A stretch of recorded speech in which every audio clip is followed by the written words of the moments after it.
It's just grieving out loud, healing out loud, talking about what I've been through, trying to help others, and hoping that I am. So I wanted to share some resources with you today, things that helped me and are continuing to help me over the past five or coming up on 5 years in June. So, number one, I immediately found a grief counseling group. Not regular counselors, you need a grief counselor. You need somebody who is specialized. And I don't regret that. I did grief therapy with two different therapists there, two different times.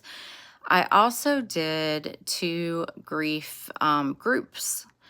The first one, my initial therapist highly recommended for me, and it started in September of 2020, and that was just a few months after I had lost James.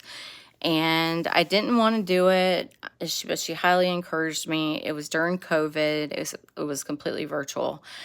I spent, I think it was eight sessions. So it was like 2 months of one time a week of this grief therapy virtually with my camera off.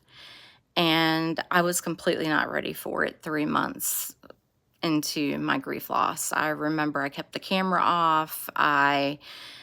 There was a time that we spent two separate sessions of everybody just sharing their grief story. And that really got to me. I was not ready to hear everybody else's grief story. And that group in particular had more than just parents that had lost a child to suicide. It had parents that lost it had friends that lost a friend to suicide, or siblings that lost a sibling to suicide. And so those are all very different.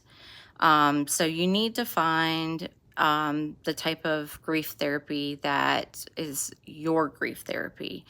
So that's really important. Another thing is look on Facebook. One of the first things I found was a group called Sister Moms.